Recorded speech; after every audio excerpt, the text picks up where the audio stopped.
అందరికీ నమస్కారం. సో మీ అందరికీ తెలుసు తండేల్ సినిమా కొన్ని రియల్ ఇన్సిడెంట్స్ నుంచి మనం ఇన్స్పిరేషన్ తీసుకొని ఈ సినిమా చేశాము. నాకు ఫస్ట్ చందు గారి కథ చెప్పినప్పుడు జస్ట్ ఒక 10-15 నిమిషాలు ఐడియాగా చెప్పాడు. ఆ తర్వాత నేను శ్రీకాకుళంకి వెళ్ళి మత్స్యలేశంకి వెళ్ళి 22 మంది ఎవరైతే ఉన్నారో మత్స్యకారాలు వాళ్ళ నుంచి ఈ ఇన్సిడెంట్స్ బేస్ చేసుకొని సినిమా తీసామో వాళ్ళని వెళ్ళి కలవటం జరిగింది. సో కొంతమంది వాళ్ళు మనతో ఉన్నారు ఇక్కడ, మొన్న ఈవెంట్కి వచ్చారు హైదరాబాద్కి, and I'm happy to have them here. So వాళ్ళతో మాట్లాడి ఇంకా కొన్ని విషయాలు తెలుసుకుందాం. Hello, hi. సో అప్పుడు నాకు మీరు చెప్పింది ఏంటంటే మామూలుగా మీరు శ్రీకాకుళం నుంచి గుజరాత్ వరకు వెళ్ళి గుజరాత్లో అక్కడ బోట్లు తీసుకొని ఒక 9 నెలలు అలా సముద్రంలో అక్కడే ఏట పూర్తి చేసి మళ్ళీ తిరిగి మత్స్యలేశంకి వస్తారని. ఎందుకు గుజరాత్ వరకు ఎందుకు వెళ్తారు? అంటే మామూలుగా గుజరాత్ వరకు ఎందుకు వెళ్తున్నాం అంటే కారణం ఏంటంటే ఇక్కడ మనకి జట్టీలు అందుబాటులో లేవు. ఓకే. అంటే ఇక్కడ ఏటకి వెళ్తుంటే అలలు పెద్ద కెరటాలు ఎరిగేస్తుంటాయి. దాని బోట్ల కింద ఉండిపోయి ప్రాణాలు కోల్పోతున్నాం. అయితే గుజరాత్లో ప్రతి 20 కిలోమీటర్లకి జట్టీలు ఉంటావు అక్కడ. ఓకే. అందుకనే ఉపాధి ఉంటుందని వెళ్ళిపోతున్నాం అక్కడ. ఓకే. జీవనోపాధి కష్టపడడానికి వెళ్ళిపోతున్నాం. సో మీరు ఒకసారి అక్కడికి వెళ్ళాక ఒక నెల రోజులు సముద్రంలోనే ఉంటారా? ఒకసారి బోట్ తీసుకున్న తర్వాత నెల రోజులు సముద్రంలోనే ఉంటారు? నెల రోజులు ఉంటాం. లేకపోతే మీకు కంప్లీట్గా బోట్ డెక్ ఫుల్ అయిన తర్వాత తిరిగి వస్తారా? అది సముద్రంలో ఏటకి వెళ్తాం. చేపలు ఎక్కి పట్టిందంటే 20 రోజులకు వచ్చేస్తుంటాం. అంటే ఐస్ అంటారు కదా, ఐస్ అయిపోయిందంటే వచ్చేస్తాం. ఓకే. చేపలు ఎక్కువ దొరికితే ముందు వచ్చేస్తాం, దొరకలేదంటే అక్కడక్కడ పట్టుకుంటూ నెంబర్లు కొట్టుకుంటూ ఎత్తుకుంటూ పట్టుకుంటాం. కొద్దిగా లేట్ అవుతుంది. చేపలు దొరికామంటే హ్యాంగ్ వచ్చేస్తాం జట్టి. ఓకే. అండ్ మీరు అక్కడ సముద్రంలో ఉన్నప్పుడు సెల్ ఫోన్ కనెక్షను, ఇంటితో మాట్లాడాలనుకున్నా, పిల్లలతో మాట్లాడాలనుకున్నా అలాంటి అవ్వదు, ఏ కనెక్షన్ ఉండదు? అవ్వదు. దగ్గరలో అవ్వద్దు. అంటే గుజరాత్ వేరే వాళ్ళు ఉంది కదా పోలవరం దగ్గర, దాని నెంబర్ కొడతాం. ఒక 200 కిలోమీటర్లు ఉందనుకో, ఆ స్టీరింగ్ పట్టుకుంటూ వస్తాం. దగ్గరలో ఒక 20-30 కిలోమీటర్లు టవర్ వస్తుంది మాకు. అప్పుడు పైన స్లాబ్ మీదకి వెళ్ళడం, చూడడం, టవర్ రావడం, మాట్లాడడం. ఒక్కొక్కసారి కట్ అయిపోద్ది, 2 ముక్కలు మాట్లాడడం, మళ్ళీ చేయడం, అలా ప్రయత్నిస్తుంటాం. అలాగా. ఓకే. బాగున్నారా? చాలా బాధ.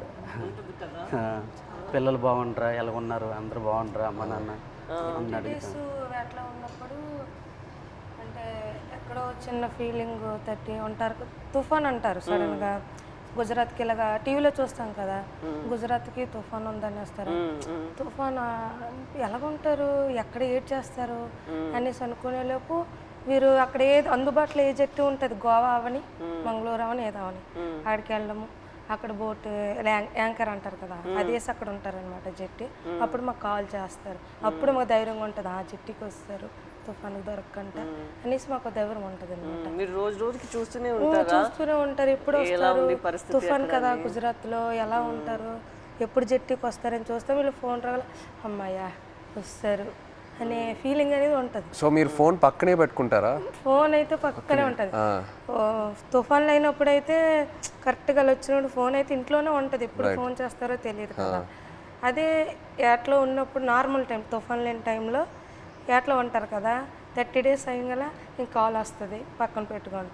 కాల్ 30 డేస్ కానీ 1 డే అవతలైనా ఇంకా టెన్షన్ అనమాట, ఎందుకు రాలేదు, ఏమైంది అని. సో టెన్షన్ అనేది వచ్చేస్తుంది అనమాట. ఒక్కొక్కసారి అయితే ఎమోషనల్ అయిపోతాం. మన సినిమాలో కూడా సాంగ్ మోంటాజెస్లో ఉంది కదా, the calendar where you keep. So ఆ 30 డేస్ అక్కడి నుంచే ఆ చిన్న ఆ మూమెంట్ తీసుకున్నాం మీరు చెప్పిన దాన్ని బట్టి. అంటే మనం ఫిల్మ్లో కూడా ఒక సీక్వెన్స్ ఎలా పెట్టాం, ఎన్ని రోజులు అయిపోయిన తర్వాత ఎలా కొంచెం చేతులు ఉణుగుతున్నాయో తెలుసా అని. సో ఒకవేళ 30 రోజుల్లో ఫోన్ రాకపోతే అంటే అక్కడ వాళ్ళని కాంటాక్ట్ చేయడానికి ఏదైనా మీకు ఎమర్జెన్సీలా ఏదైనా నంబర్ ఉందా? ఏమీ లేదు, ఏముండదు. సేట్తో మాట్లాడాలని, సేట్లు ఉంటారు కదా వీళ్ళకి బోటుకి సంబంధించి, వాళ్ళతో మాట్లాడితే వాళ్ళ భాష మనకు తెలియదు.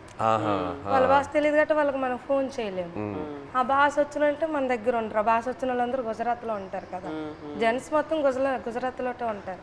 ఓన్లీ లేడీస్ ఇక్కడ ఏదో కూలి పని చేసుకొని చేపలు పట్టుకొని వెళ్ళి అమ్ముకోవడం, కానీ ఇక్కడ మా లేడీస్ ఉంటాం అంతే.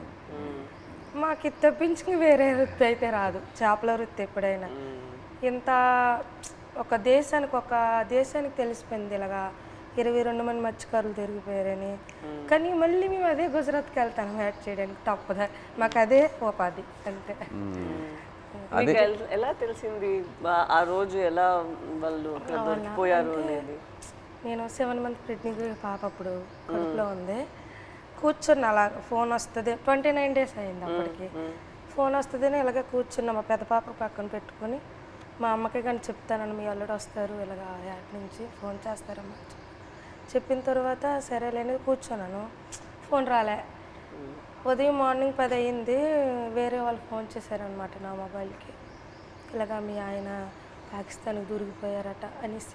వేరే వాళ్ళంటే ఎవరు ఫోన్ చేశారు? అదే గుజరాత్ నుంచి, మా ఊరు నుంచి వలస వెళ్ళారు కదా, అక్కడి నుంచో ఒక బోటు జట్టికి వచ్చింది. వీళ్ళు దొరికిపోవడం చూసిన బోట్ అది, కలర్ చూసారు ఆ బోటులో ఉన్నోళ్ళు, మీ ఆయనకి పాకిస్తాన్లో పట్టుకుని వెళ్ళిపోయారు అని చూసిన వాళ్ళు నాకు వచ్చి ఫోన్ చేసి చెప్పారు. ఓకే. చెప్పిన తర్వాత అవును అన్నట్టు అసలు ఏడుపు కూడా రాలేదు, అలా కన్నీళ్ళు ఇంకిపోయేవి. ఎలాగా పాకిస్తాన్ అంటే మామూలుగా చిన్నప్పటి నుంచి పాకిస్తాన్ అంటే ఏదో భయం మాకు అనమాట. చిన్నప్పటి నుంచి పాకిస్తాన్కి మనకి యుద్ధాలు ఏదో వినేవారు, అలాంటప్పుడు పాకిస్తాన్ అంటే భయం మనకి. అలాంటిది పాకిస్తాన్కి దొరికిపోవడం ఏంటి, ఏం చేస్తారు ఏమో, చంపేస్తారు ఏమో, ఉగ్రవాదులకి గట్రా పేల్చుకోవడం చంపేయడం విన్నాం కదా, ఏమో చంపేస్తారేమో నీటిలో ఉండే అదో టెన్షను.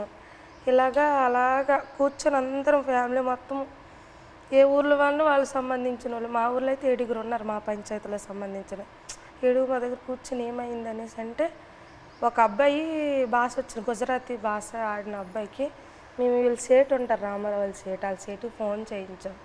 అడగండి ఒకసారి ఏమైంది ఆ సీట్కి అంటే, వాళ్ళు ఫోన్ చేసి అడిగారనమాట ఏమైంది, ఆ పాకిస్తాన్ వాళ్ళు పట్టుకెళ్ళిపోయారంట, ఏమైంది సేట్ అని అడిగితే అతనే మా పట్టుకుని వెళ్ళిపోయారు నీటిలో ఉంచారని చెప్పారు. ఇంకా మాకైతే ఎలాగ వస్తారు అనేసి ఎలాగ ఆలోచించాలి, ఎక్కడికి వెళ్ళాలి, ఎలాగ తీసుకురావాలి అనేసి ఒక ఎమోషనల్ అయితే మామూలు కాదు. 22 మెంబర్స్ అంటే చిన్నపిల్లలు, అప్పుడే మ్యారేజ్ అయిన అబ్బాయి అక్కడే ఉన్నాడు, నేను కడుపుతో ఉన్నాను, 2 పిల్లలు, ఒక భర్త దొరికిపోయిన ఆవిడ కూడా ఇంకా ఆ బాధ వేరే, 2 బిడ్డలు ఒక భర్త అంటే ఇంకా ఆ ఎమోషన్ అయితే ఇంకా వేరే. అందరం ఇంకా అంతే ఏం చేయాలని ఆలోచనతో ఓ 1 month వరకు అలా ఉన్నాం. ఇలాగా న్యూస్ వచ్చి ఇలాగా ప్రసారం చేయడము మీడియా కొంచెం హెల్ప్ చేసింది. Okay okay. మీరు ఆ పాకిస్తాన్లో ఇంతకుముందు వేరే ఎవరైనా ఇలా పాకిస్తాన్ సైడ్కి వెళ్ళి వాళ్ళు పట్టుకోవటం జరిగిందా, లేకపోతే ఫస్ట్ టైమేనా ఇలా జరగటం? Okay okay. ఇప్పుడు కూడా ఉన్నారు అక్కడ? ఇప్పుడు ఉన్నారో తెలియదు కానీ మీరు అప్పుడు ఉన్నప్పుడు అక్కడ మీరు వెళ్ళి ముందే అరెస్ట్ అయ్యి ముందే ఉన్నారు అక్కడ. తీసుకెళ్ళేటప్పటికి మేము ఏడుస్తున్నాం అక్కడ, ఏడుస్తుంటే వాళ్ళు మాకు బుద్ధిరిస్తుంటారు పళ్ళకోయండి అదేటి ఇదేటని. వాళ్ళు అన్నారు మాకే 2 సంవత్సరాలు అయింది మేము వెళ్ళట్లేదు అని మరికొద్దిగా ఏడ్చేస్తున్నాము మేము. వాళ్ళు 1.5 సంవత్సరం ఒక్కొక్కరు ఒక్కొక్క కారణం, అంటే ఆధార్ కార్డులు పేర్లు రాంగు, ఒక్కొక్క పేరు అంటే ఒక బోట్లో 9 మంది ఉంటారు, వాళ్ళకి ఏదో అర్జెంట్ పని నుండి వెళ్ళిపోతారు వాళ్ళు.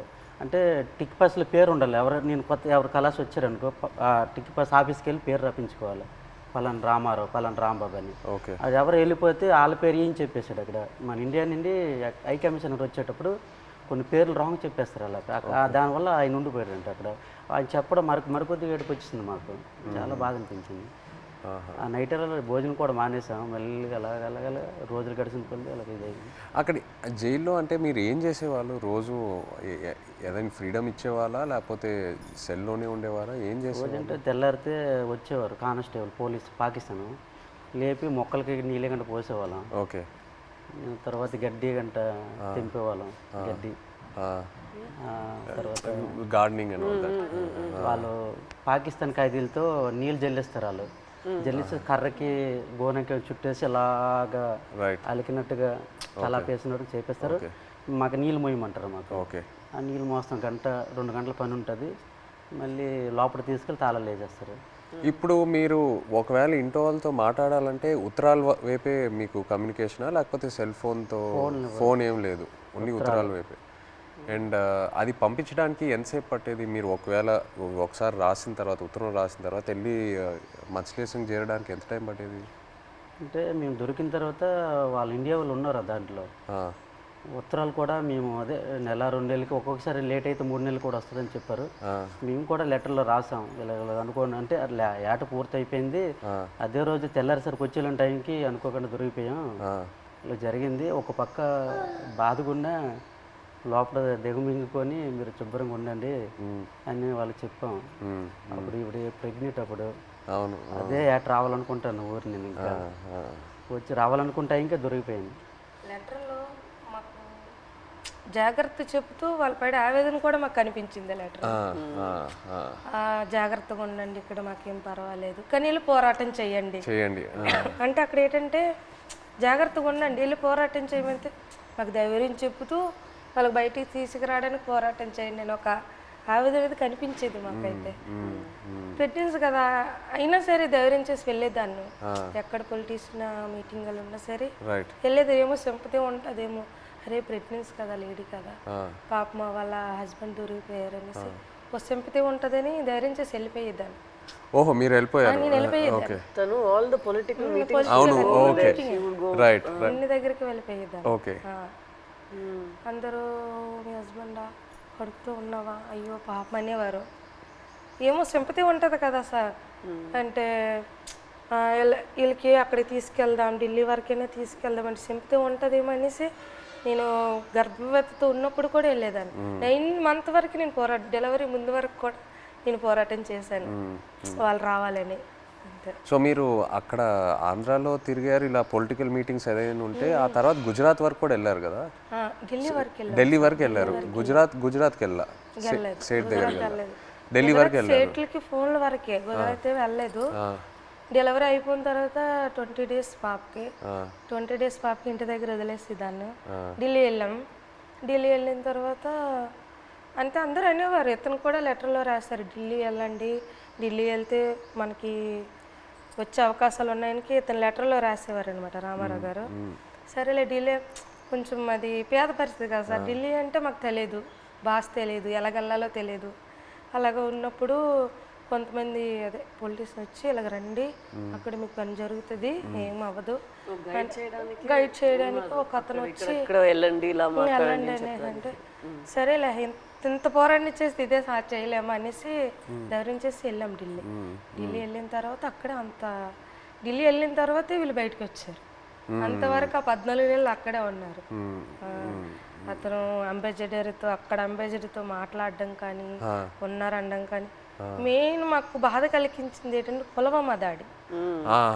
ఆ దాడి ఇలాగ మార్నింగ్ ఇలాగ టీవీ వేసాను, ఇలాగ మన ఇండియన్ ఆర్మీకి ఇలాగ ఉగ్రవాదులు చంపేశారు, ఆత్మహత్య దాడి అయిందని తర్వాత అవునా ఎందుకు అనేసి వీళ్ళకి ఏం చేస్తారని ఇదో బాధ. మళ్ళీ అక్కడ మరి ఇండియన్స్ ఉన్నారు కదా సార్, ఏం చేస్తారని బాధలు ఉన్నప్పటికీ లెటర్స్ అయిపోయి 3 months. వచ్చిన లెటర్స్ బాగానే వచ్చి పుల్వామా దాడికి ముందు లెటర్స్ కంటిన్యూ అయ్యాయి. మేము పంపించింది అతనికి వెళ్ళేది, అతను పంపించింది మాకు వచ్చేది. కానీ పుల్వామా దాడి తర్వాత స్టాప్ అయిపోయింది. 3 months వరకు ఒక్క లెటర్ రాలే. ఇంకా మాకు ఇంకా టెన్షన్ ఇంకా ఎక్కువైపోయింది, అదో బాధ అనేసి ఇలాగా మరి ఇంకా లేదు ఉండొద్దు ఎక్కడ ఢిల్లీ వెళ్ళిపోతాం అనుకుని అందరం 22 ఉమెన్స్ అందరూ ఇంకా లేదు పదండి అనేసి 22 మంది వెళ్ళిపోదాం లేదు ఇంత మా ఓన్ డబ్బులు అనుకొని పదండి అనేసి ముందడుగు వేస్తాం అంతే. ముందడుగు వేసుకొని వెళ్ళిపోయామంతే. వచ్చిందో రాందో వెళ్ళాం. అక్కడికి వెళ్ళిన తర్వాత విదేశాంగ మంత్రికి కల్పించారు. ఇంగ్లీష్ రాదు కదా, ఏదో మా తెలిసిన భాషలు అంటే అతను మా కన్నీళ్ళు దుఃఖ చూసి అతనికి అర్థమైపోయింది అనమాట. ఓ ఇంత బాధపడుతున్నారని ఏడుస్తాను. మా ఆవేదన చెప్తూ మా కళ్ళని నీరు వచ్చేస్తుంది. అది చూసి పాపం అతను తట్టుకోలేకపోయారు. వెంటనే ఫోన్ పాకిస్తాన్కి చేశారు. మన ఇండియా అంబాసిడర్ చేసిన తర్వాత పర్లేదు ఉన్నారు ఇలాగ వస్తారు అని చెప్పారు. జనవరి కల్లా వచ్చేస్తారు అన్నారు. మా దగ్గర చెప్పారు జనవరి కల్లా వచ్చేస్తారు, రాకపోతే మీకే పాకిస్తాన్ నేను తీసుకెళ్తాను, నేను భరోసా ఇస్తానని మాట ఇచ్చిన తర్వాత అప్పుడు ఇంకా హ్యాపీ అంతే. అతను అన్నట్టు జనవరి కల్లా మాకు ఫస్ట్ కల్లా అక్కడి నుంచి లిస్ట్ వస్తుంది అనమాట. గనగల రామారావుకి వాళ్ళ భాష వేరే కదా సార్, గనగల రామారావు గుణగల్ల రామారావు, కేసుమర్రికి కసమర్రయ్య అన్నట్టు పేరు ఓహో మీ పేరు కరెక్ట్గా వేయలేదా? లేదు సార్ ఆ లిస్ట్ కూడా రాంగ్ వచ్చింది అనమాట. గనగల రామారావుకి గంగల రామారావు. సో మీరు కన్ఫ్యూజ్ అయిపోయారా ఎవరు అక్కడ ఎవరు ఉన్నారు ఏంటి? సరేలే అది ఉర్దూ బస్ కదా ఏమో ఇలాగ తెలియపు ఇలాగ రాశారేమో అని మాకు మేము ఆలోచించుకొని వచ్చేస్తారు అన్నట్టు. మీకు ఆ టైంలో ఎలా అనిపించింది సడన్ గా భయం వేసింది. పేరు డిఫరెంట్గా ఉన్నప్పుడు 22 మందిలో 21 మంది వెళ్ళిపోయి నన్ను వదిలేస్తారేటని ఒక ఇది, వీళ్ళు కావాలని వాళ్ళకి రాస్తారేటో చెప్పలేం. పాకిస్తాన్ ఓన్లీ మీ పేరే తప్పేశారా? అందరివి ఉన్నాం, ఓకే అందరివి అందరివి ఏదో ఒక మాది కొంతమంది అక్కడక్కడ పేరు గనగల రామారావుకి గంగల రామారావు వచ్చింది. గంగల రామారావు వస్తే మరి పేరు డిఫరెంట్ అయితే ఖచ్చితంగా వదిలేస్తారని అందరూ ఇండియా వాళ్ళు అంటుంటారు, ఇంతకుముందు ఉన్నవాళ్ళు పాత వాళ్ళు. నాకైతే రాత్రి నిద్ర రాలేదు. 22 మందిలో 22 నా పేరు రాకపోతే నాకు వదిలేస్తే నాకు నిద్ర పట్టట్లేదు, తినాలనిపించట్లేదు. అప్పటికే 14-15 నెలలు అయిపోయింది, సంవత్సరం దాటిపోయింది. అప్పటికి ఇలాగ అయిపోయాను, సన్నంగా అయిపోయాను. వాళ్ళు ఏదో చపాతీలో అంటే ఏదో కలుపుతారంట అక్కడ జైల్లో, అదేదో మనకి ఏదో బరువు మోయాలని మోయలేమంట, ఆవేశం వచ్చేస్తుందంట. వాళ్ళు చెప్పిన మాటలే అప్పటికే సన్నంగా అయిపోయాను. తర్వాత నోటంటే కూడా బ్లడ్ వచ్చేస్తుంది. ఏమంటే టెస్టులు చేస్తే వేడి వల్ల అన్నారు, ప్రాబ్లం లేదంటే కొద్దిగా ఆపేయకుండా ఉన్నారు. అలాంటి చాలా భయం వేసేది. అలాగే పుల్వామా టైంలో మీరు అక్కడ ఒక కన్ఫ్యూషన్ లాగా ఏమైనా అయిపోయిందా మీకు? అయిపోయింది మరి. ఏదో వేరే సెల్లో పెట్టేవారంట అక్కడ, ఏదైనా బయట ప్రమాదం ఏదైనా జరిగితే. అంటే బీహార్ జైల్లో ఒక పాకిస్తాన్ ఖైదీకి ఇండియా వాడు చంపేశారని తెలిసింది మాకు. అక్కడ జైల్లో టీవీ ఉంది మాకు చూస్తుండగా. చంపేస్తే మాకు తెలీదు, మాకు 4 రూమ్ల వాళ్ళందరికీ ఒక్క రూమ్లో బంధించేస్తుంటారు. బ్యాగులకి నైన్గా పట్టుకొని ఒక రూమ్లో తీసుకెళ్ళి ఇంకోటి బాంబే చేస్తారు, మనం చంపేస్తారని అంటాడు ఇంకొకడు. చాలా భయం వేసేస్తుంది. అప్పుడు ఇంకో అందులో 2 కానిస్టేబుల్ ఉంటారు కదా కొందరు పాకిస్తాన్ వాళ్ళు, ఆయన లేదు అక్కడ మీ ఇండియా కూడా మా పాకిస్తాన్ ఖైదీ చంపేశాడు కదా, ఇక్కడ మీ వాళ్ళకి ఏం జరగకంటే మీరు అందరికీ ఒక రూమ్లో పెడతాను, మీరు జడవద్దని చెప్పాడు. అప్పుడు కొద్దిగా ఊపిరి పీల్చుకున్నాం. అలా జరిగింది. అండ్ మీకు జైల్లో ఇప్పుడు డబ్బుల్లా ఇప్పుడు ఈ ఉత్తరాలు పంపించడానికి ఆ అమౌంట్ ఎలా మీకు వచ్చేది? పెన్నుల మీద పేర్లు చేస్తాను నేను, ఒక్కొక్క పని నేర్చుకున్నాం. నాకైతే 2 వారాలు పట్టింది టైం. ఓకే. ఇప్పుడు నాకు చైతన్య పెన్ను ఉంటుంది, పైన దారంతో నాకు చైతన్య పేరు వచ్చేస్తుంది. కింద సాయిపల్లి అంటే ఒక పెన్ను మీద 2 పేర్లు రాస్తే 2 పేర్లకు 200 ఇస్తారు. ఒక పేరు అయితే 100 రూపాయలు ఇస్తారు. అలాగే రోజుకి 5-6 పెన్నులు అలా చేసేవాడిని. ఆ పెన్నులు వాళ్ళకి ఇస్తే ఖైదీ లేట్ చేస్తారు, వాళ్ళకి బెయిల్ మీద వెళ్తారు కదా కోర్టుకి, వాళ్ళ ఫ్యామిలీకి ఇస్తారు కదా. ఆ డబ్బులతో మేము ఏంటంటే అప్పుడప్పుడు ఏదో గుడ్లు తెచ్చుకుంటూ కానీ మాంసం కానీ తినడం కానీ, 22 మందికి మరి మెయిన్ లీడర్ని కదా, వాళ్ళ గెడ్డలకు కానీ వాళ్ళ రింకిలకు కానీ బిస్కెట్లకు కానీ ముసలి వాళ్ళకి తెలియదు కదా, వాళ్ళకి డబ్బులు ఇచ్చేవాడిని గెడ్డలకి. సో ఒక్క ఉత్తరం పంపించడానికి ఎంత అయ్యేది మీకు? ఎందుకంటే ఒక 200-300-500 అంటే మా డబ్బులు ఉండవని తెలిసి ఏవో ఖర్చులు మట్టుకు పనులు చేస్తుంటాం. వాళ్ళకి ఇచ్చి అలాగే. అంటే ఎన్ని పేజీలు రాయొచ్చు ఒకసారి? ఎన్ని పేజీలు పంపించచ్చు ఉత్తరం? అంటే వైట్ పేపర్ మీద రాసి లోపల కవర్లో పెడతాం మేము. మినిమం 2 పేపర్లు 22 మంది 2 పేపర్లో రాసి పంపించాలి. అంటే ఇద్దరేసి ఒక్కో ఉత్తరం ఉంటుంది. 22 మంది ఎవరిదా ఇద్దరు జాయింట్ పడేవాళ్ళం. ఓకే. ఇంకా డబ్బులు లేనప్పుడు సర్దుకుంటేవాళ్ళం. అలాగే ఇటు పెట్టి అలాగే అడ్జస్ట్మెంట్ అయ్యేవాళ్ళం. మీరు ఒక్కొక్కరికి ఈ ట్రిప్ అయితే నువ్వు లెటర్ పంపిస్తే నెక్స్ట్ ట్రిప్ నేను పంపుతాను. మళ్ళీ మాకు కంప్రమైజ్ అయ్యి అడ్జస్ట్ చేసుకునేవాళ్ళం. ఓకే. అండ్ మీ పాప ఫోటో ఫస్ట్ టైం ఎలా చూసారు అక్కడ? అంటే పేపర్లో కటింగ్ చేసి ఉత్తరాలు పెట్టేసి పంపించారు ఆవిడ. అంటే అక్కడ ఏమేం జరుగుతుందనా ఊర్లో? ఓకే. పెట్టారు, పెట్టేసి పంపించేదాన్ని. అది చూసి అందులో చూసారు వాళ్ళ పాప. మీరు కావాలని అలా ఫోటో పెట్టారా? అంటే ఫోటో కావాలనే కాదు, చూడు ఇలాగ ధర్నా చేస్తున్నాం, మీరు భయపడకండి, ధైర్యంగా ఉండండి, మీకు తీసుకొచ్చే బాధ్యత మాదనేసి ఒక ధైర్యం చెబుతూ ఒక లెటర్ రాసేవారు. ఇక్కడ మేము భయపడే వాళ్ళకి భయపెట్టిస్తే వాళ్ళు ఇంకా భయపెట్టేస్తారు కదా అనేసి ఒక పోరాటం చేస్తాను, మీరు జడకండి ధర్నాలు చేస్తాను అనుకుని పాప ఫోటో కట్ చేసి పెట్టేసి పంపించారు. జైల్లో అయితే చాలా బాధ. అంటే ఆ పాకిస్తాన్ ఖైదీలకి పడుకుని పెట్టి చెట్ట పైకి ఎత్తేసి పట్టుకొని పెద్ద బెల్ట్ ఉంటుంది, ఇలాగ బాధేసేవారు. అమ్మో సత్యం బావో సత్యం అంటే మేమేంటి మనకి అలాగ కొట్టేస్తారని మేము జడిసిపోయాం. ఈ చెట్ట పైకి ఎత్తేసేవారు, చేయలేక సాపేసేవారు. కింద పడుకుని పెద్ద బెల్ట్ ఉంటుంది, కర్ర పట్టుకొని ఇలా తిడ్డ ఉంటుంది. అలా ఆ బెల్ట్లో అలా కొడుతూ అమ్మో సత్యం 10 దెబ్బలు అంటే అలాంటివి. మనకి ఇండియా వాళ్ళు కూడా అలాగే కొడతాను జడిసిపోయాం. ఫస్ట్లో మేము వెళ్ళేటప్పటికి మొక్కలకి నీళ్ళు పోస్తుంటాం కదా, ఆ పక్కన వాళ్ళకి ఆడు ఏం చేసాడో మనకు తెలీదు. అలా కొడుతుంటే అలాగే మనకి కూడా కొట్టేస్తారని భయం వేస్తుంది ఫస్ట్లో.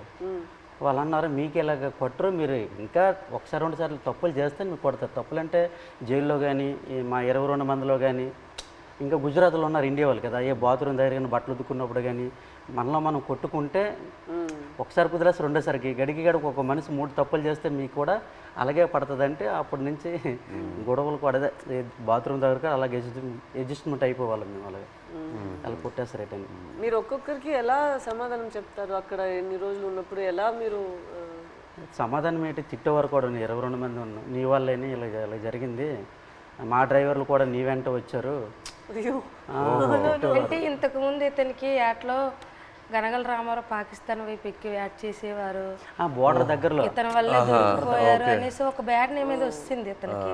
ఇతను అది దృష్టిలో పెట్టుకుని భోజనం సరిగ్గా చేసేవారు కదట అక్కడ.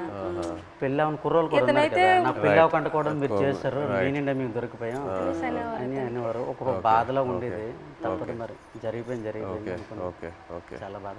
బట్ ఇప్పుడు వాళ్ళందరూ బయట వచ్చేసారు, పిల్లలు కూడా చేసుకుంటారు. భయంలో ఉన్నప్పుడు అలాగే సడన్ గా మనం మాట్లాడతాము అనుకోలేదు అని మాట్లాడేస్తాం. మీరు గుజరాత్ సేట్ దగ్గరికి వెళ్ళి ఆయనతో మాట్లాడటం ఐడియా రాలేదా? అంటే సేట్ దగ్గరికి వెళ్తే ఆ డబ్బు ఆ విషయం భాష రాదు కదా, సో దానివల్ల మీరు కొంచెం ప్రెగ్నెన్సీ డెలివరీ టైం కదా సార్, అతను లేరు, మనకి కొంచెం ఇబ్బంది ఉందనేసి నేను అతను సేటుకి ఫోన్ చేశాను సార్. అక్కడికి చేసిన తర్వాత ఇలాగ అంటే భాష వచ్చిన వాళ్ళతో మాట్లాడించాను, ఇలాగ చెప్పండి డెలివరీ టైం ఉంది కదా, అతనికి ఏమైనా అమౌంట్ అయింది, నేను వెయ్యను అంటే కొంచెం కోపంగా మాట్లాడేవారు వాళ్ళు. నేను వెయ్యను, పట్టించుకోలేదు వాళ్ళు చేయట్లేదు. మాకు కూడా 2 బోట్లు దొరికిపోయాయి కదా, ఇంకా నేను ఎందుకు మీకు వేయాలన్నట్టు ఆయన ఇప్పుడు మీరు ఇలా ఒక పరిస్థితి రాలేదంటే కూడా మీకు చాలా కష్టాలు వస్తూనే ఉంటాయి కదా, మీకు రోజు రోజులకి ఇలా మీరు చెప్పినట్టు ఎలా తుఫాన్ వస్తుంది ఇదన్నీ మీరు చూస్తూనే ఉండాలి కదా. తుఫాన్ వచ్చింది, అక్కడ చేస్తుండగా తుఫాన్ వచ్చింది, తర్వాత యాంటీ అని వైర్లెస్ మాకు పిడికి పడ్డా తిరిగిపోయింది, చాలా ఇబ్బంది పడ్డాం. తర్వాత బోటు మొత్తం నీరు అయిపోయింది, చాలా ఎదుర్కొన్నాం అన్నీ. ఒక్కొక్కసారి బోట్లు మునిగిపోతున్న టైంలో పక్కన బోట్ వచ్చి మనుషులకు కాపాడేవారు, బోట్ మాత్రం మునిగిపోయేది. కానీ అక్కడ పక్కన బోట్ లేకపోతే ప్రాణాలు కూడా కోల్పోతారు. అలాంటి పరిస్థితి ఇదని వాళ్ళు చెప్పినప్పుడు మీరు మీ ఆయన దగ్గర అడగలేదా, మీరు ఎందుకు ఈ పని చేస్తున్నారు, మాతోనే ఉండండి, ఇక్కడే ఏమైనా పని చేయండి, మీరు అట్లేం అడగలేదా? లేదు మేడం, అలాంటి ఉపాధి అక్కడ లేదు, మా సైడ్ లేదు. అక్కడికి వెళ్తేనే మాకు మేము అంటే ఇక్కడ రూపాయి వేస్తే అక్కడ 2 రూపాయలు లేదు. ఇక్కడ నెలనూలే లైక్ ల్యాండ్ ఇట్ సెల్ఫ్ వేరే ఏమైనా ఒక పని మనం చేసుకోవాలి కదా, ఇంత రిస్కీగా ఎందుకు? మత్స్యకారులు చాలా మంది డిగ్రీ ఇవన్నీ చదువుకుని ఉన్నారు చాలా మంది, కానీ జాబులు రావట్లేదు. మర్చిపోయి ఎస్టీ జాబితాల్లో ఏదో చేరిస్తే మాకు జాబులు వస్తామని అంటారు, కానీ చదువుకున్న జాబులు రావట్లేదు. అందుకే ఎక్కువ వలసలు వెళ్ళిపోతారు. చాలామంది చదువుకున్న వాళ్ళు కూడా వెళ్ళిపోతుంటారు, వీళ్ళ అబ్బాయి కూడా చదువుకుంటారు. చాలామంది డిగ్రీలు ఇంటర్లు చదువుకున్న జాబులు రాక వెళ్ళిపోతుంటారు. మా మర్చిపోయి ఎస్టీ జాబితాలు చేరిస్తేనే ఆ జాబులు వస్తామంటే దానికోసం ప్రయత్నిస్తాను, కానీ ఎవరు సరిగ్గా పట్టించుకోవట్లేదు. ఎందుకు మాకు జాబులు రావట్లేదు అర్థం కావట్లేదు. సో మీరు శ్రీకాకుళం నుంచి లెటర్స్ పంపిద్దాం అనుకున్నారు కదా పాకిస్తాన్కి, అప్పుడు జైల్లో ఉన్నప్పుడు. అప్పుడు ఇక్కడి నుంచి లెటర్లు పంపించడానికి ఏదైనా ఇబ్బంది ఉండిందా? ఇబ్బంది ఉంది. ఇక్కడ నుంచి లెటర్స్ అంటే వాళ్ళు అడ్రస్ రాశారనమాట, ఇలా పంపించండి, టు అడ్రస్ ఫ్రమ్ అడ్రస్ అన్నట్టు ఉంటుంది, ఇలా పంపించండి అని రాశారు. అలాగే మేము పోస్ట్ ఆఫీస్కి వెళ్ళి ఇలాగ రాస్తే పాకిస్తాన్ రాస్తే వాళ్ళు చదివారు, పాకిస్తాన్ ఏంటి, పాకిస్తాన్కి మీకేం సంబంధం, మీరు పాకిస్తాన్కి లెటర్ వేయడం ఏంటి, ఇలాగ అడిగేవారు అనమాట. చాలా ఇబ్బంది పెట్టేశారు. 2-3 డేస్ వాళ్ళకి ఇలాగే ఇబ్బంది పెట్టేస్తే మేము ఈ స్టోరీ మొత్తం చెప్పిన తర్వాత వాళ్ళు అప్పుడు ఒప్పుకున్నారు. తర్వాత మేము ఏదో పాకిస్తాన్ నుంచి వచ్చినట్టు, వీళ్ళు పాకిస్తాన్ వాళ్ళు, మీరే ఈడుమేటి పాకిస్తాన్ అనేసి వాళ్ళ క్వశ్చన్లు అడిగేవారు. చాలా ఇబ్బంది పెట్టేశారు. తర్వాత ఈ స్టోరీ మొత్తం చెప్పిన తర్వాత అప్పుడు నమ్మారు. అంతే. మీ ఫ్యామిలీ ఎవరు చెప్పలేదా మీకు ఇలా చేపలు పట్టుకున్న వాళ్ళని పెళ్లి చేసుకోకూడదు, ఇలాగే ఉంటుంది మీకు, ఇదన్నీ ఎందుకు, లేదంటే ఎందుకు లవ్లో పడుతున్నారు మీరు ఇలా రిస్కీ లైఫ్లో ఉన్న వాళ్ళతో, అలా ఏమి ఎవరు చెప్పలేదా? ఏదండి అదే మీరు ఎవరు చెప్పలేదా? అమ్మ నాన్న వాళ్ళు ఎవరు లేదు, ఇక్కడ ఉన్న వాళ్ళే చెప్పిన అవి లవ్లో ఉంటాం కదా, అవి కనిపించదు అనమాట. అంతే, లవ్లో ఉంటే అతనే కావాలన్నట్టు ఉంటది అంతే. ఎంత రిస్క్ అయినా పర్లేదు ఇలాగే ఉండిపోతుంది. అతనే కావాలి. మన తండేల్లో సత్య అండ్ రాజు లాగే ఒక రకంగా. సార్ ఇప్పుడు మేము పాకిస్తాన్ భారతదేశం మొత్తం తెలుసు కదా, ఈ కథ తీయాలని మీకు ఎలాగనిపించింది? మా ఇంటికి రావడం, తినడం, చేయడం చాలా హ్యాపీ అనిపించింది. మీకు ఎలాగ ఆలోచన వచ్చింది తీయాలని? ఎంతమందికి తెలుసు కదా, చాలామంది ఉన్నారు, ఎవరికి రాని ఆలోచన మీకు ఎలాగొచ్చింది? లేదు చాలా అంటే ఫస్ట్ నాకు చందు ఈ కథ చెప్పిన తర్వాత కార్తిక్ వచ్చి నాకు ఈ ఐడియా చెప్పాడు. ఆ తర్వాత చందు నాకు నేను సినిమాలో ఇలా ఇలా ఒక స్క్రీన్ ప్లే ఇలా తీద్దాం అనుకున్నాను చెప్పిన తర్వాత బాగా ఎక్సైట్ అయ్యా. వెంటనే మనం శ్రీకాకుళంకి వెళ్ళి మత్స్యలేశంకి వెళ్ళి అందరినీ కలుద్దాము, అక్కడ వాళ్ళని కలిస్తే నాకు ఇంకా మంచి ఐడియాస్ వస్తాయని చెప్పి అక్కడ వచ్చి మీతో ఆ రోజు స్పెండ్ చేయడం జరిగింది. ఆ తర్వాత వైజాగ్కి వెళ్ళి పోర్ట్లో మళ్ళీ సముద్రంలోకి వెళ్ళటం అదంతా జరిగింది. కానీ మిమ్మల్ని వచ్చి కలిసాక నాకు అర్థమైంది ఈ క్యారెక్టర్లో, ఈ కథలో ఇంకా ఎన్ని లేయర్స్ ఉన్నాయి, ఎన్ని కష్టాలు ఉన్నాయి, ఎన్ని హై పాయింట్స్, ఇన్స్పైరింగ్ ఎలిమెంట్స్ ఎన్నో ఉన్నాయని. సో ఇప్పుడు తండేలు అంటే దాని మీనింగ్ ముందే మీకు తెలుసా? కార్తిక్ చెప్పి లేదు, తండేలు అంటే అంతకుముందు తెలీదు. తండేలు అంటే మనకి ఈ బోట్ క్యాప్టెన్ లీడర్ అనేది ఒకసారి నాకు కథలోకి వచ్చాకే తెలిసింది, అంతకుముందు తెలియదు. మాకు అక్కడ తండేలు అంటారు గుజరాత్లో. అదే వాండర్లో మాకు తండేలు అంటే చిప్పి నడిపించే వారిని తండేలు అంటారు అక్కడ. అందుకే ట్రైలర్లో కూడా డైలాగ్ వేసాం, తండేలు అంటే ఓనరా కాదు, లీడర్. చాలా బాగా వచ్చింది సార్. అయితే సార్ అక్కడ ఎంత బాధపడ్డామో అంత హ్యాపీగా ఉంది ఈరోజు. ఎందుకంటే అది ఒక జీవితంలో గుర్తుండిపోద్దలుగా మా రియల్ స్టోరీ. ఇప్పుడు మేడం మీకు అంటే మేమైతే రియల్గా అన్నీ మా బాధలన్నీ తెలుసు మాకు, మేము పడే ఆవేదన. కానీ మీకు ఎప్పుడైనా షూటింగ్లో ఒక సీన్ చెప్పినప్పుడు, అదే ఎమోషనల్ సీన్ చెప్పినప్పుడు కానీ ఆ సీన్కి ఎప్పుడైనా మీరు ఎమోషనల్ అయ్యారా? అరే వీళ్ళు ఎంత బాధపడ్డారు అన్నట్టు మీకు ఎప్పుడైనా అనిపించిందా? మాకు మీ వే ఆఫ్ లైఫ్ రోజు మీరు ఎలా గడుపుతున్నారో అదే నాకు ఒక పెద్ద ఆశ్చర్యం. మీరు ఎలా చెప్తారు, నేను రోజుకి తుఫాన్ అక్కడ వస్తుందా, ఏమవుతుంది అని ఒక రోజుకి ఎలా మీరు గడపగలుగుతారు?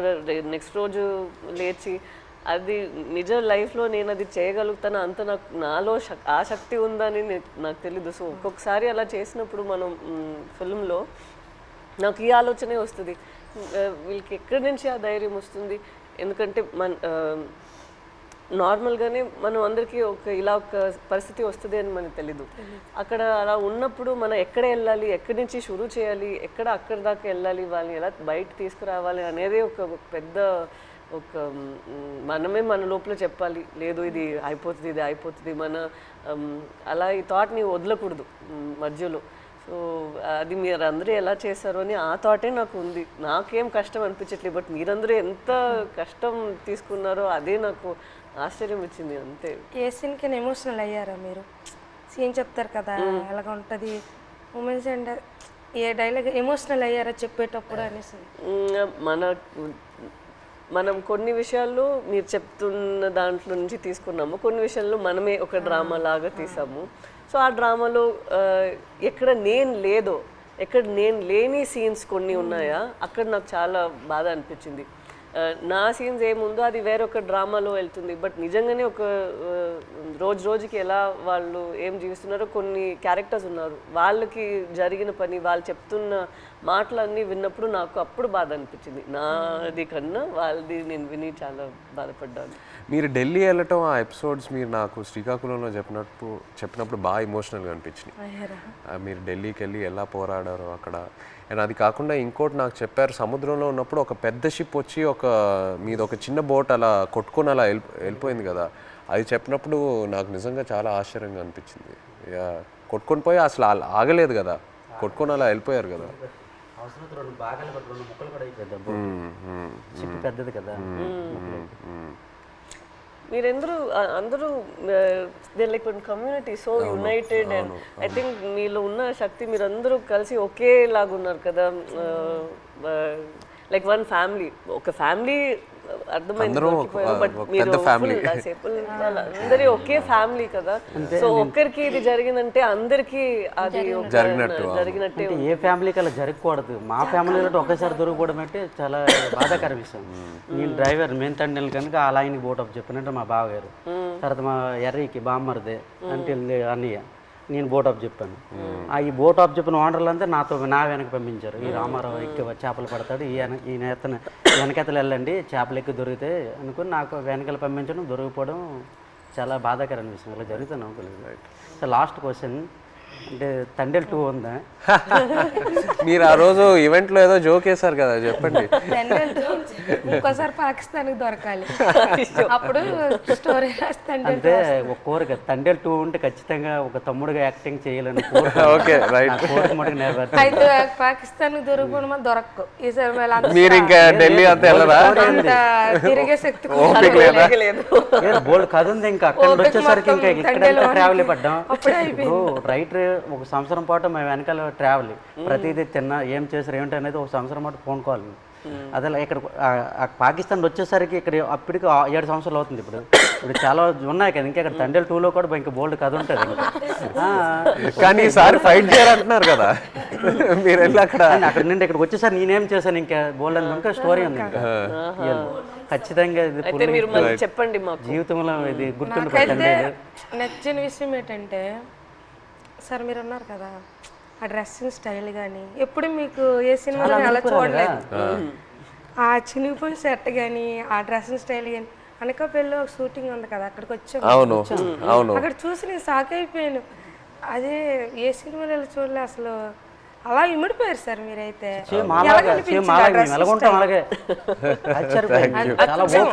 అదే నేను చెప్తున్నా కదా, మిమ్మల్ని వచ్చి అప్పుడు కలిసి మీతో టైం స్పెండ్ చేశాకే నాకు ఆ క్లారిటీ వచ్చింది. ఓకే మనం ఇలా క్యారెక్టర్ని ఇలా డిజైన్ చేయాలి. సో లాగా సేమ్ బనీలతోటి ఆ ఎండలోటి ఇవన్నీ చాలా కష్టపడ్డారు. చాలా యాంకర్ పట్టుకొని ఉన్నారు కదా ఫస్ట్ పోస్ట్ పట్టుకొని. అవును హైలైట్ అది అయితే అందరు కూడా మా ఊళ్ళు ముసలంతా సాయి సినిమా మేము చూడాలి. ఎవరికి ఫోన్ చేసినా అదే రింగ్ స్టోన్ బుజ్జి తల్లి. ఎవరికి ఫోన్ చేసినా రింగ్ స్టోన్ ప్రతి సెల్లకి హైలెస్ సాంగ్ ఉంది కదా, అది ఎలా హైలెస్ అది మా స్లాంగ్. అవును ఎలా సింక్ అయింది అది అక్కడ అంటే మీ మలలకి తెప్ప లాగేటప్పుడు వస్తారు కదా. ఇప్పుడు అది రేరు. ఇంతకు ముందు జనరేషన్ లో ఎక్కువ వాళ్ళు వచ్చినప్పుడు దీనికి మీరు తెడ్డు అంటారు కదా, కత్తావ అంటాము. ఏమంటారు? కత్తావా. ఆ కత్తావ పట్టుకుని కత్తావా అంటాం మేమైతే. అండ్ పెద్దలు వచ్చినప్పుడు ఇలాగ బోట్ వెళ్తుంది కదా, ఆ కత్త ఆయనతోటి అలా లెవెల్ చేసుకొని వచ్చి ఐలెస్ అనుకుని వచ్చి వడ్డీకి వస్తారు. అంటే ఎలా సింక్ అయింది అది, అది మాకు ఆశ్చర్యం. ఈ విషయం మన చందు మొనెటి అండ్ దేవి గారికి క్రెడిట్ ఇవ్వాలి. రైట్. శ్రీమణి గారికి. బుజ్జి తల్లిలో ఒక పాయింట్ ఉంది, అది అయితే నాకు కదిలించింది. ఏది? ఉప్పు నీటికి ముప్పును కూడా గట్టిగా దాటి గట్టి అంటే ఎంత అలలకైనా మీరు దాటుతారు, కానీ ఒక కన్నీటి చుక్క దాటలేకపోతాడు అంతే. అక్కడైతే చాలా ఎమోషనల్ స్ట్రాంగ్. ఆ పాయింట్ అయితే నాకు పిచ్చిగా నచ్చింది. చాలా బాగుంది. Thank you so much. Actually మీరందరికీ థ్యాంక్ యూ చెప్పాలి. మీరు పూర్వ జన్మలో అదృష్టం చేసుకున్నాం. అట్లా ఏం లేదు, అట్లా ఏం మా జీవిత రియల్ జరిగింది. ఇంకో ఎన్నో విషయాలు చెప్పాలి, బట్ మనకి సినిమా పరంగా ఓన్లీ 2 గంటలే ఉంది. బట్ ఇంకా ఎన్నో చెప్పాలి. ఫ్యామిలీకి ఈ కథ నచ్చిందంటే మా అదృష్టం సార్. అది బొమ్మ దగ్గర వెళ్ళిపోతుంది సార్. రాజులమ్మ జాతర పొలిటీషియన్ అనడం లేదు, రాజులమ్మ జాతర పొలిటీషియన్ అనడం లేదు, కానీ పొలిటీషియన్ చూస్తే ఇంకా బాగా ఏమో అనిపిస్తుంది మాకు. అంతే చూస్తారే వచ్చుకోరలు జట్టిల్లే వాళ్ళకని తెలుస్తుందేమో ఒక నమ్మకం. ఇంకా జట్టి స్పీడ్గా అవుతుందేమో. జట్టు ఉంటే మాకు ఎలాంటి ఇబ్బందులు ఉండవు కదా. మా కోసం మత్స్యకారుల కోసం ఏదేని ఒక మంచి పని చెయ్యండి సార్. అదేనే మీకు వీలైనంత తప్పకుండా అందరి కోసం, మా కోసం అని కాదు, మత్స్యకారుల కోసం. 8 మంది హీరోలు ఉంటుండగా మీరు మా జీవితాన్ని ఎంచుకున్నారు. తప్పకుండా అది పెద్ద. మేము అనుకున్నాము రిలీజ్ ముందే మీకు ఒకసారి చూపిద్దామని, బట్ మీరు ఐ థింక్ థియేటర్ లో చూస్తే శ్రీకాకుళంలో థియేటర్ లో మీరు అందరు వెళ్ళి చూసి ఖుషిగా అవుతుంది నేను అనుకుంటున్నాను. మీకు సినిమా నచ్చితే మాకు ఎంతో సంతోషం.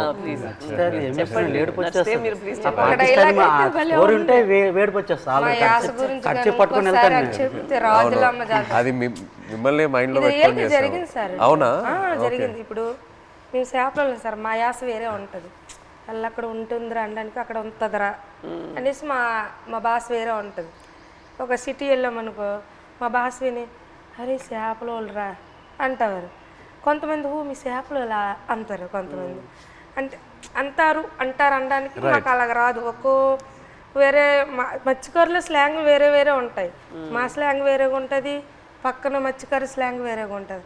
అందులో మా స్లాంగ్ అయితే ఎవరు మాట్లాడలేరేమో, కానీ మేడం గారు అయితే నాకైతే చాలా మేము మాట్లాడినట్టు మాట్లాడారు. అసలు ఇది నేను ఫుల్ టైం అదే ఆలోచిస్తాను. హైలైట్ మేడం గారు, మేము అలాగే మాట్లాడతాం.